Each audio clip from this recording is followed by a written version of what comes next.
मित्रों, आज प्रस्तुत है मुंशी प्रेमचंद की कहानी प्रेरणा। प्रेरणा कहानी मानसरोवर भाग 4 से ली गई है। तो मित्रों, शुरू करते हैं कहानी प्रेरणा। मेरी कक्षा में सूर्य प्रकाश से ज़्यादा उद्यमी कोई लड़का न था, बल्कि यूँ कहिए कि अध्यापन काल के 10 वर्षों में मुझे ऐसी विषम प्रकृति के शिष्य से साबका न पड़ा था। कपट क्रीड़ा में उसकी जान बसती थी। अध्यापकों को बनाने और चिढ़ाने, उद्योगी बालकों को छेड़ने और रुलाने में ही उसे आनंद आता था। ऐसे ऐसे षड्यंत्र रचता, ऐसे ऐसे फंदे डालता, ऐसे ऐसे बंधन बांधता कि देखकर आश्चर्य होता था। गिरोहबंदी में अभ्यस्त था। खुदाई फौजदारों की एक फौज बना ली थी और उसके आतंक से शाला पर शासन करता था। शाला मतलब पाठशाला। मुख्य अधिष्ठाता की आज्ञा टल जाए, मगर क्या मजाल कि कोई उसके हुक्म की अवज्ञा कर सके। स्कूल के चपरासी और अर्दली उससे थर थर काँपते थे। इंस्पेक्टर का मुआयना होने वाला था। मुख्य अधिष्ठाता ने हुक्म दिया कि लड़के निर्दिष्ट समय से आधा घंटा पहले आ जाएं। मतलब यह था कि लड़कों को मुआयने के बारे में कुछ ज़रूरी बातें बता दी जाएं। मगर 10 बज गए, इंस्पेक्टर साहब आकर बैठ गए और मदरसे में एक लड़का भी नहीं। 11 बजे सब छात्र इस तरह निकल पड़े जैसे कोई पिंजरा खोल दिया गया हो। इंस्पेक्टर साहब ने कैफियत में लिखा, डिसिप्लिन बहुत ख़राब है। प्रिंसिपल साहब की किरकिरी हुई, अध्यापक बदनाम हुए और यह सारी शरारत सूर्य प्रकाश की थी। मगर बहुत पूछताछ करने पर भी किसी ने सूर्य प्रकाश का नाम तक न लिया। मुझे अपनी संचालन विधि पर गर्व था।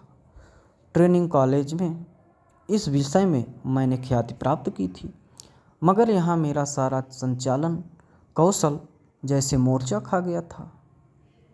कुछ अक्ल ही काम न करती थी कि शैतान को कैसे सन्मार्ग पर लाएं।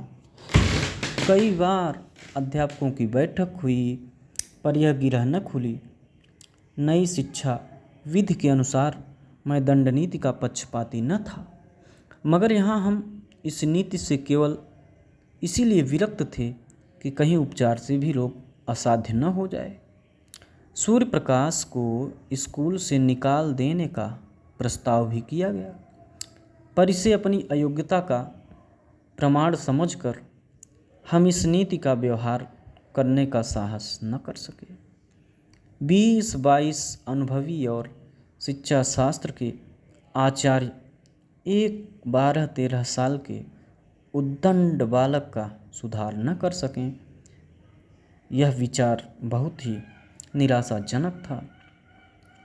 यूँ तो सारा स्कूल उससे त्राही त्राही करता था, मगर सबसे ज़्यादा संकट में मैं था, क्योंकि वह मेरी कक्षा का छात्र था और उसकी शरारतों का कुफल मुझे भोगना पड़ता था। मैं स्कूल आता तो हरदम यही खटका लगा रहता कि देखें आज क्या विपत्ति आती है। एक दिन मैंने अपनी मेज की दराज खोली तो उसमें से एक बड़ा सा मेढक निकल पड़ा। मैं चौंक कर पीछे हटा तो क्लास में एक शोर मच गया। उसकी ओर सरोस नेत्रों से देख कर रह गया। सारा घंटा उपदेश में बीत गया और वह पट्ठा सिर झुकाए नीचे मुस्कुरा रहा था। मुझे आश्चर्य होता था कि यह नीचे की कक्षाओं में कैसे पास हुआ था। एक दिन मैंने गुस्से से कहा, तुम इस कक्षा से उम्र भर नहीं पास हो सकते। सूर्य प्रकाश ने अविचलित भाव से कहा, आप मेरे पास होने की चिंता न करें, मैं हमेशा पास हुआ हूँ और अब की भी होऊंगा। असंभव असंभव संभव हो जाएगा। मैं आश्चर्य से उसका मुंह देखने लगा। जहीन से जहीन लड़का भी अपनी सफलता का दावा इतने निर्विवाद रूप से न कर सकता था। मैंने सोचा वह प्रश्न पत्र उड़ा लेता होगा। मैंने प्रतिज्ञा की अब कि इसकी एक चाल भी न चलने दूंगा। देखूं कितने दिन इस कक्षा में पड़ा रहता है, आप घबरा कर निकल जाएगा। वार्षिक परीक्षा के अवसर पर मैंने असाधारण देखभाल से काम लिया, मगर जब सूर्य प्रकाश का उत्तर पत्र देखा तो मेरे विस्मय की सीमा न रही। मेरे 2 पर्चे थे, दोनों ही में उसके नंबर कक्षा में सबसे अधिक थे। मुझे खूब मालूम था कि वह मेरे किसी पर्चे का कोई प्रश्न भी हल नहीं कर सकता। मैं इसे सिद्ध कर सकता था, मगर उसके उत्तर पत्रों को क्या करता। लिपि में इतना भेद न था जो कोई संदेह उत्पन्न कर सकता। मैंने प्रिंसिपल से कहा तो वह भी चकरा गए, मगर उन्हें भी जानबूझकर मक्खी निगलनी पड़ी। मैं कदाचित स्वभाव ही से निराशावादी हूँ। अन्य अध्यापकों को मैं सूर्य प्रकाश के विषय में जरा भी चिंतित न पाता था, मानो ऐसे लड़कों का स्कूल में आना कोई नई बात नहीं। मगर मेरे लिए वह एक विकट रहस्य था। अगर यही ढंग रहे तो एक दिन या तो जेल में होगा या पागल खाने में। उसी साल मेरा तबादला हो गया। यद्यपि यहाँ की जलवायु मेरे अनुकूल थी, प्रिंसिपल और अन्य अध्यापकों से मैत्री हो गई थी, मगर मैं अपने तबादले से खुश हुआ, क्योंकि सूर्य प्रकाश मेरे मार्ग का कांटा न रहेगा। लड़कों ने मुझे विदाई की दावत दी और सब के सब स्टेशन तक पहुंचाने आए। उस वक्त सभी लड़के आंखों में आंसू भरे हुए थे। मैं भी अपने आंसुओं को न रोक सका। सहसा मेरी निगाह सूर्य प्रकाश पर पड़ी, जो सबसे पीछे लज्जित खड़ा था। मुझे ऐसा मालूम हुआ कि उसकी आंखें भी भीगी थीं। मेरा जी बार बार चाहता था कि चलते चलते उससे 2-4 बातें कर लूं। शायद वह भी मुझसे कुछ कहना चाहता था, मगर न मैंने पहले बातें की न उसने। हालांकि मुझे बहुत दिनों तक इसका खेद रहा। उसकी झिझक तो क्षमा के योग्य थी, पर मेरा अवरोध अक्षम्य था। पर मेरा अपराध अक्षम्य था। संभव था उस करुणा और ग्लानि की दशा में मेरी 2-4 निष्कपट बातें उसके दिल पर असर कर जाती, मगर इन्हीं खोए हुए अवसरों का नाम तो जीवन है। गाड़ी मंद गति से चली। लड़के कई कदम तक उसके साथ दौड़े। मैं खिड़की के बाहर सिर निकाले खड़ा था। कुछ देर मुझे उनके हिलते हुए रुमाल नजर आए, फिर वे रेखाएं आकाश में विलीन हो गईं, मगर एक अल्पकाय मूर्ति अब भी प्लेटफार्म पर खड़ी थी। मैंने अनुमान किया वह सूर्य प्रकाश है। उस समय मेरा हृदय किसी विकल कैदी की भांति घृणा, मालिन्य और उदासीनता के बंधनों को तोड़ तोड़ कर उसके गले मिलने के लिए तड़प उठा। नए स्थान की नई चिंताओं ने बहुत जल्द मुझे अपनी ओर आकर्षित कर लिया। पिछले दिनों की एक हसरत बनकर रह गई। पिछले दिनों की याद एक हसरत बनकर रह गई। न किसी का कोई खत आया, न मैंने कोई खत लिखा। शायद दुनिया का यही दस्तूर है। वर्षा के बाद वर्षा की हरियाली कितने दिनों रहती है। संयोग से मुझे इंग्लैंड में विद्याभ्यास करने का अवसर मिल गया। वहाँ 3 साल लग गए। वहाँ से लौटा तो एक कॉलेज का प्रिंसिपल बना दिया गया। यह सिद्धि मेरे लिए बिल्कुल आशातीत थी। मेरी भावना स्वप्न में भी इतनी दूर न उड़ी थी, किंतु पदलिप्सा अब किसी और भी ऊंची डाली पर आश्रय लेना चाहती थी। शिक्षा मंत्री से रब्त जब्त पैदा किया, मंत्री महोदय मुझ पर कृपा रखते थे, मगर वास्तव में शिक्षा के मौलिक सिद्धांतों का उन्हें ज्ञान न था। मुझे पाकर उन्होंने सारा भार मेरे ऊपर डाल दिया। घोड़े पर वह सवार थे, लगाम मेरे हाथ में थी। फल यह हुआ कि उनके राजनैतिक विपक्षियों ने मेरा विरोध हो गया। मुझ पर जाबेजा आक्रमण होने लगे। मैं सिद्धांत रूप से अनिवार्य शिक्षा का विरोधी हूँ। मेरा विचार है कि हर एक मनुष्य की उन विषयों में ज़्यादा स्वाधीनता होनी चाहिए जिनका उससे निज का संबंध है। मेरा विचार है कि यूरोप में अनिवार्य शिक्षा की ज़रूरत है, भारत में नहीं। भौतिकता पश्चिमी सभ्यता का मूल तत्व है। वहाँ किसी काम की प्रेरणा आर्थिक लाभ के आधार पर होती है। जिंदगी की ज़रूरत ज़्यादा है, इसलिए जीवन संग्राम भी अधिक भीषण है। माता पिता भोग के दास होकर बच्चों को जल्द से जल्द कुछ कमाने पर मजबूर करते हैं, इसकी जगह कि वह मद का त्याग करके 1 शिलिंग रोज की बचत कर लें। वे अपने कमसिन बच्चे को 1 शिलिंग की मजदूरी करने के लिए दबाएंगे। भारतीय जीवन में सात्विक सरलता है। हम उस वक्त तक अपने बच्चों से मजदूरी नहीं कराते जब तक कि परिस्थिति हमें विवश न कर दे। दरिद्र से दरिद्र हिंदुस्तानी मजदूर भी शिक्षा के उपकारों का कायल है। उसके मन में यह अभिलाषा होती है कि मेरा बच्चा 4 अक्षर पढ़ जाए, इसलिए नहीं कि उसे कोई अधिकार मिलेगा, बल्कि केवल इसलिए कि विद्या मानवीय शील का एक श्रृंगार है। अगर यह जानकर भी वह अपने बच्चे को मदरसे नहीं भेजता तो समझ लेना चाहिए कि वह मजबूर है। ऐसी दशा में उस पर कानून का प्रहार करना मेरी दृष्टि में न्याय संगत नहीं है। इसके सिवाय मेरे विचार में अभी हमारे देश में योग्य शिक्षकों का अभाव है। अर्ध शिक्षित और अल्प वेतन पाने वाले अध्यापकों से आप यह आशा नहीं रख सकते कि वह कोई ऊंचा आदर्श अपने सामने रख सकें। अधिक से अधिक इतना ही होगा कि 4-5 वर्ष में बालक को अक्षर ज्ञान हो जाएगा।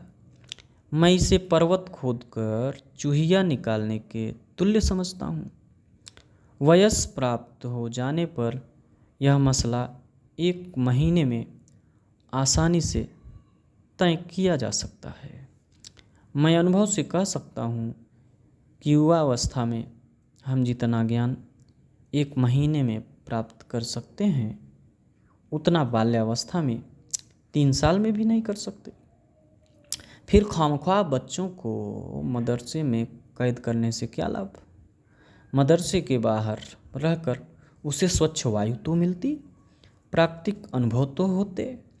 पाठशाला में बंद करके तो आप उसके मानसिक और शारीरिक दोनों विधानों की जड़ काट देते हैं।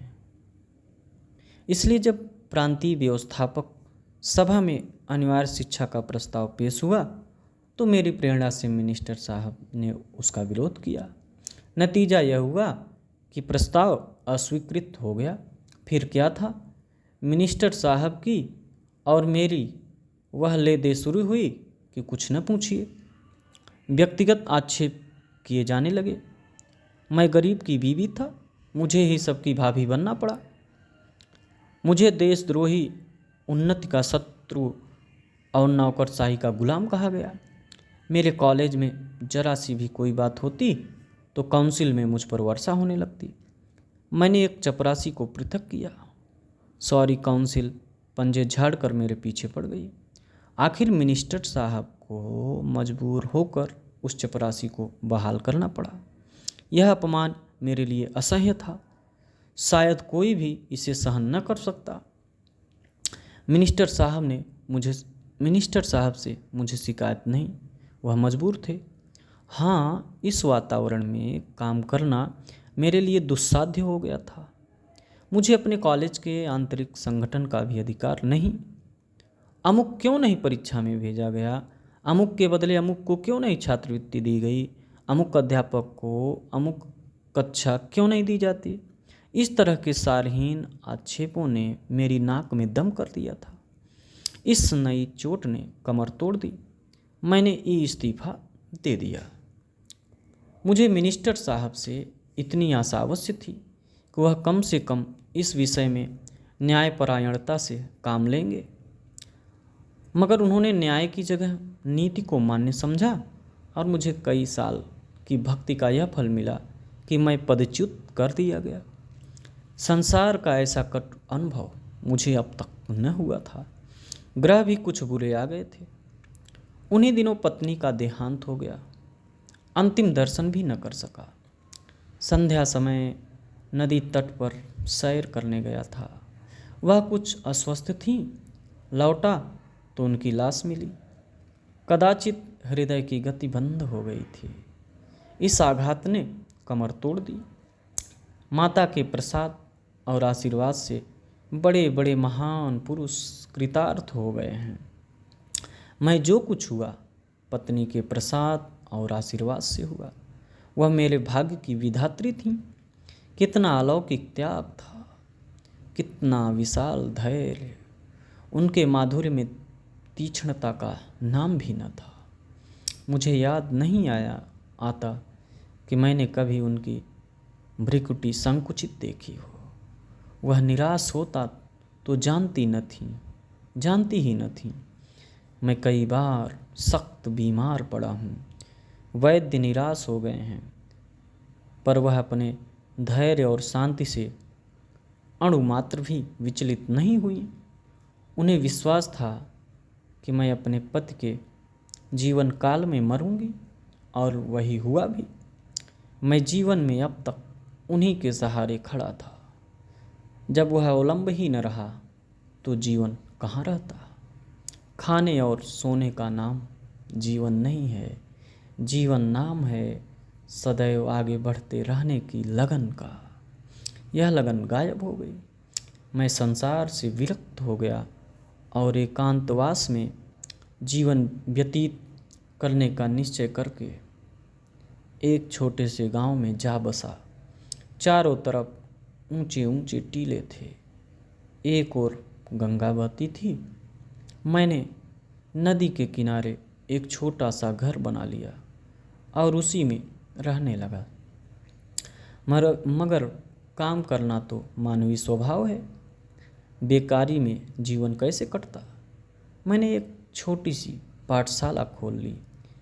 एक वृक्ष की छांव में गांव के लड़कों को जमा कर कुछ पढ़ाया करता था। उसकी यहाँ इतनी ख्याति हुई कि आसपास के गांव के छात्र भी आने लगे। एक दिन मैं अपनी कक्षा को पढ़ा रहा था कि पाठशाला के पास एक मोटर आकर रुकी और उसमें से उस जिले के डिप्टी कमिश्नर उतर पड़े। मैं उस समय केवल एक कुर्ता और धोती पहने हुए था। इस वेश में एक हाकिम से मिलते हुए शर्म आ रही थी। डिप्टी कमिश्नर मेरे समीप आए तो मैंने झेंपते हुए हाथ बढ़ाया, मगर वह मुझसे हाथ मिलाने के बदले मेरे पैरों की ओर झुके और उन पर सिर रख दिया। मैं कुछ ऐसा सिटपिटा गया कि मेरे मुंह से एक शब्द भी न निकला। मैं अंग्रेजी अच्छी लिखता हूँ, दर्शन शास्त्र का भी आचार्य हूँ, व्याख्यान भी अच्छे दे लेता हूँ, मगर इन गुणों में एक भी श्रद्धा के योग्य नहीं।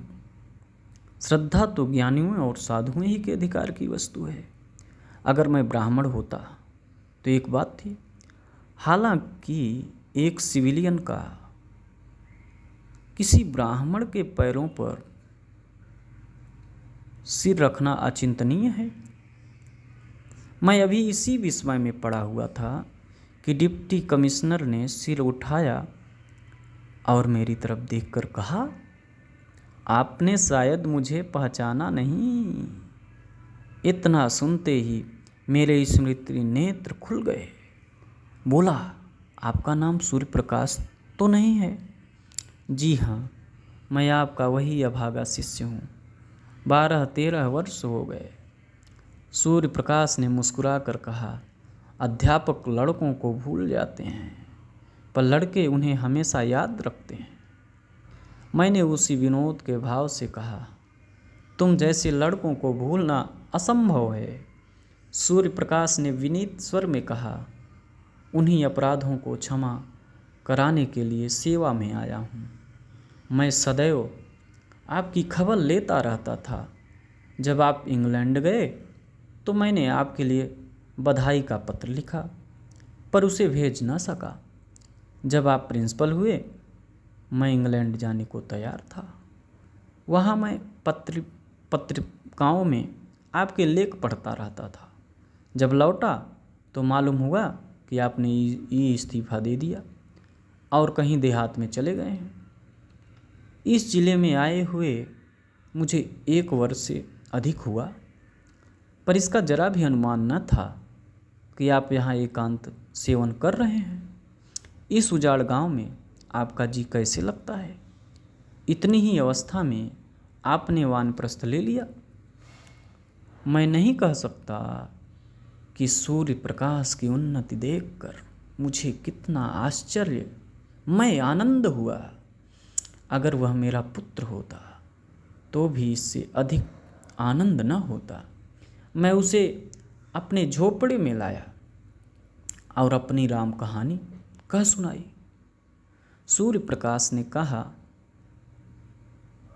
तो यह कहिए कि आप अपने ही एक भाई के विश्वासघात के शिकार हुए। मेरा अनुभव तो अभी बहुत कम है, मगर इतने ही दिनों में मुझे मालूम हो गया है कि हम लोग अभी अपनी जिम्मेदारियों को पूरा करना नहीं जानते। मिनिस्टर साहब से भेंट हुई तो पूछूंगा कि यही आपका धर्म था। मैंने जवाब दिया, भाई उनका दोष नहीं, संभव है इस दशा में मैं भी वही करता जो उन्होंने किया। मुझे अपनी स्वार्थ लिप्सा की सज़ा मिल गई और उसके लिए मैं उनका ऋणी हूँ।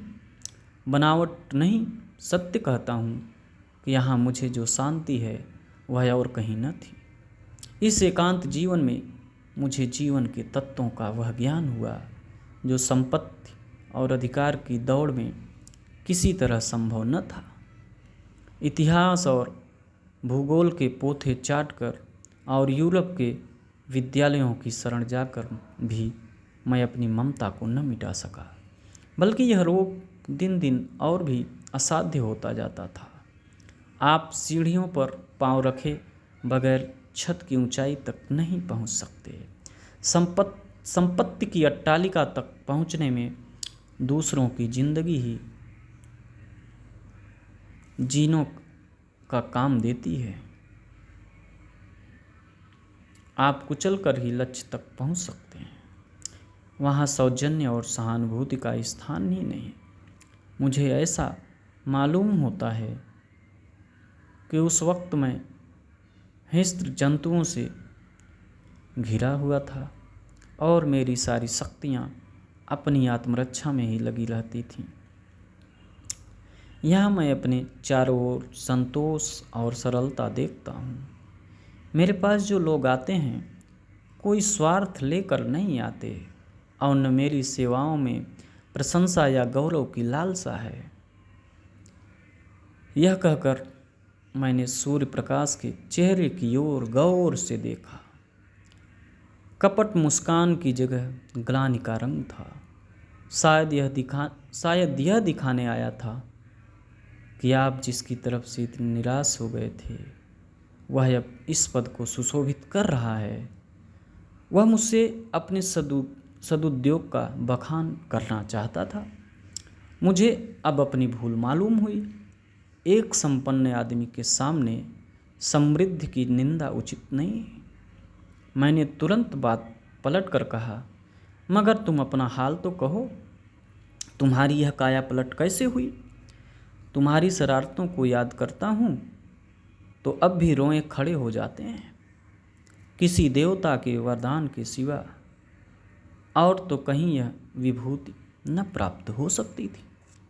सूर्य प्रकाश ने मुस्कुरा कर कहा, आपका आशीर्वाद था। मेरे बहुत आग्रह करने पर सूर्य प्रकाश ने अपना वृत्तांत सुनाना शुरू किया। आपके चले जाने के कई दिन बाद मेरा ममेरा भाई स्कूल में दाखिल हुआ। उसकी उम्र 8-9 साल से ज़्यादा न थी।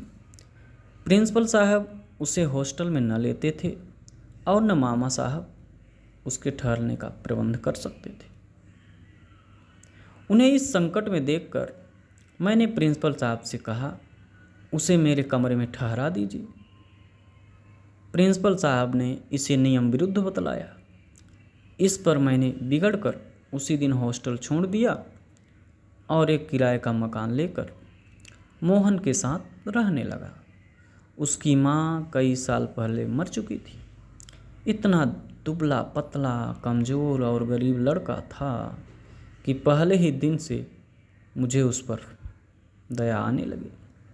कभी उसके सिर में दर्द होता, कभी ज्वर हो आता।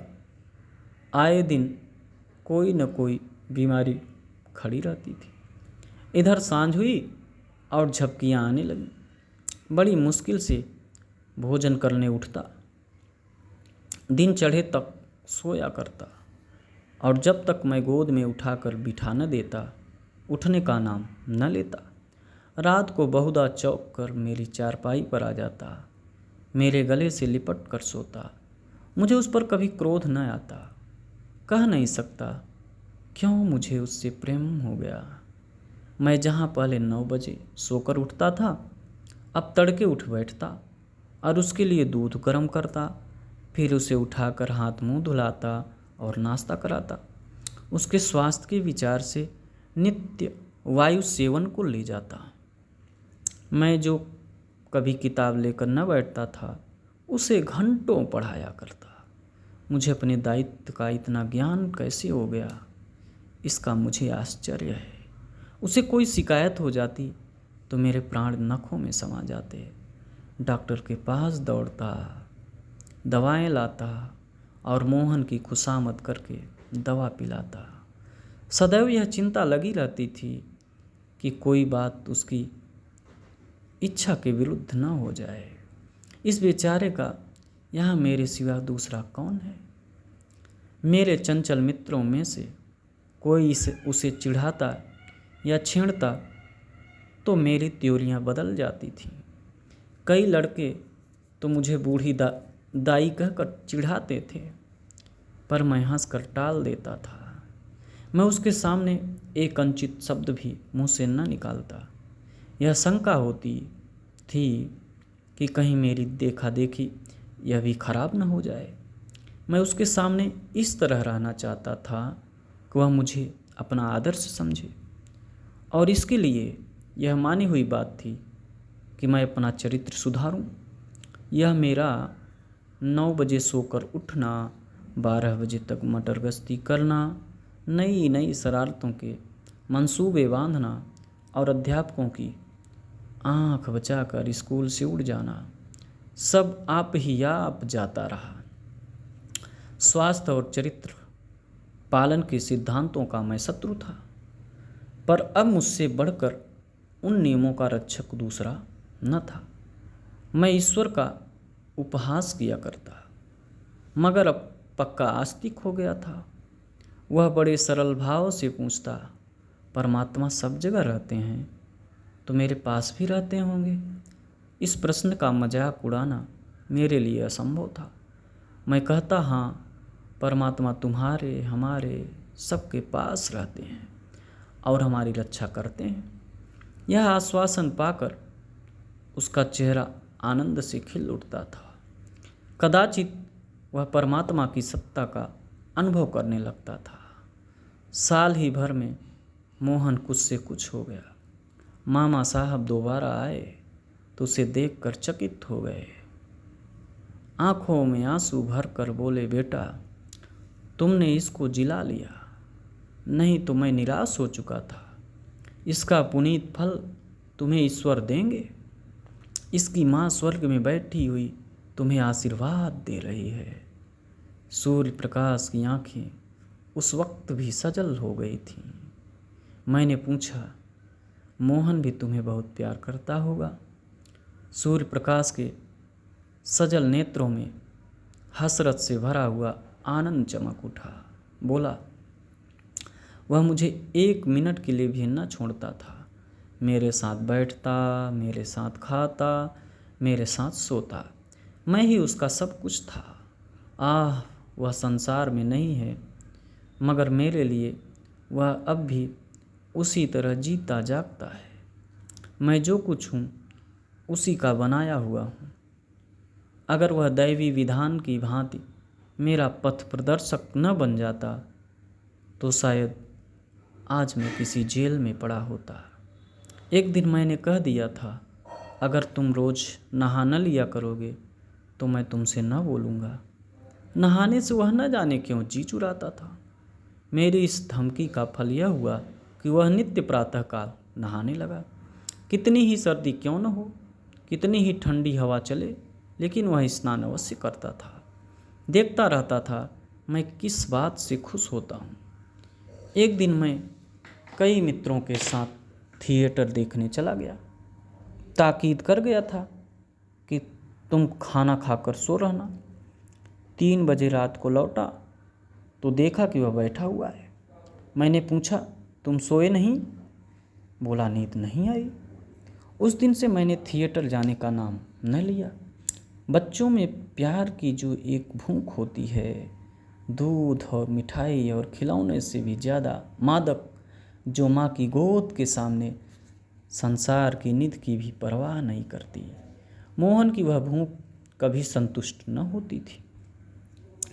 पहाड़ों से टकराने वाली सारस की आवाज़ की तरह वह सदैव उसकी नसों में गूंजा करती थी। जैसे भूमि पर फैली हुई लता कोई सहारा पाते ही उससे चिपट जाती है, वही हाल मोहन का था।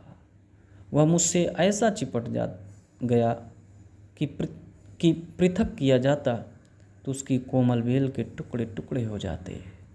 वह मेरे साथ 3 साल रहा और तब मेरे जीवन में प्रकाश की एक रेखा डालकर अंधकार में विलीन हो गया। उस जीर्ण काया में कैसे कैसे अरमान भरे हुए थे। कदाचित ईश्वर ने मेरे जीवन में एक अवलंब की सृष्टि करने के लिए उसे भेजा था। उद्देश्य पूरा हो गया तो वह क्यों रहता।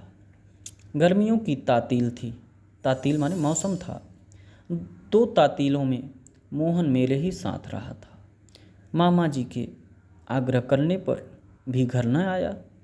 अब की कॉलेज के छात्रों ने कश्मीर यात्रा करने का निश्चय किया और मुझे उसका अध्यक्ष बनाया। कश्मीर यात्रा की अभिलाषा मुझे चिरकाल से थी। इसी अवसर को गनीमत समझा। मोहन को मामा जी के पास भेजकर मैं कश्मीर चला गया। 2 महीने के बाद लौटा तो मालूम हुआ मोहन बीमार है। कश्मीर में मुझे बार बार मोहन की याद आती थी और जी चाहता था लौट जाऊं। मुझे उस पर इतना प्रेम है, इसका अंदाज मुझसे कश्मीर जाकर हुआ। लेकिन मित्रों ने पीछा न छोड़ा। उसकी बीमारी की खबर पाते ही मैं अधीर हो उठा और दूसरे ही दिन उसके पास जा पहुंचा। मुझे देखते ही उसके पीले और सूखे चेहरे पर आनंद की स्फूर्ति झलक पड़ी। मैं दौड़कर उसके गले से लिपट गया। उसकी आंखों में वह दूरदृष्टि और चेहरे पर वह अलौकिक आभा थी जो मढ़राती हुई मृत्यु की सूचना देती है। मैंने आवेश से कांपते हुए स्वर में पूछा, तुम्हारी यह क्या दशा है मोहन? 2 ही महीने में यह नौबत पहुंच गई। मोहन ने सरल मुस्कान के साथ कहा, आप कश्मीर की सैर करने गए थे, मैं आकाश की सैर करने जा रहा हूँ। मगर यह दुख की कहानी कहकर मैं रोना और रुलाना नहीं चाहता। मेरे चले जाने के बाद मोहन इतने परिश्रम से पढ़ने लगा मानो तपस्या कर रहा हो। उसे यह धुन सवार हो गई थी कि साल भर की पढ़ाई 2 महीने में समाप्त कर ले और स्कूल खुलने के बाद मुझसे इस श्रम का प्रशंसा रूपी उपहार प्राप्त करे। मैं किस तरह उसकी पीठ ठोंकूंगा, शाबाशी दूंगा, अपने मित्रों से बखान करूंगा। इन भावनाओं ने अपने सारे बालोचित उत्साह और तल्लीनता से उसे वशीभूत कर लिया। मामा जी को दफ्तर के कामों से इतना अवकाश कहाँ कि उसके मनोरंजन का ध्यान रखें।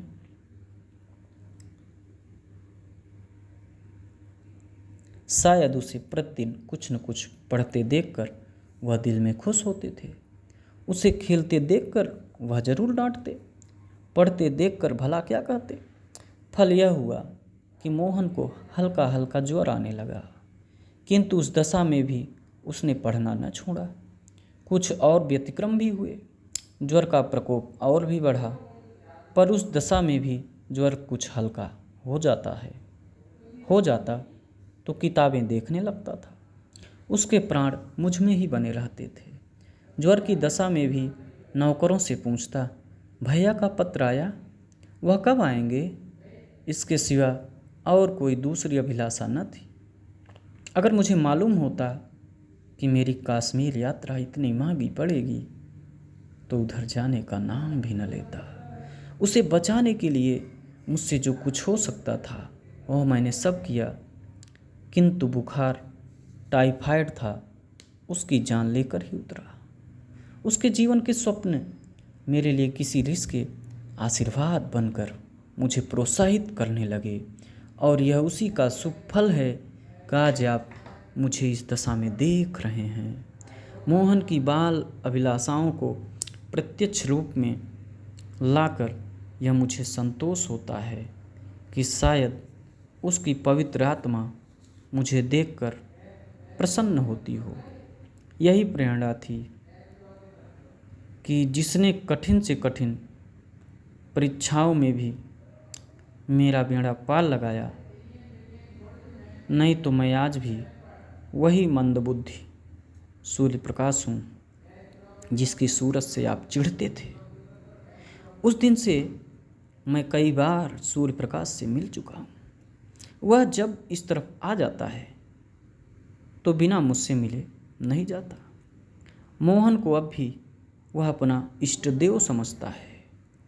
मानव प्रकृति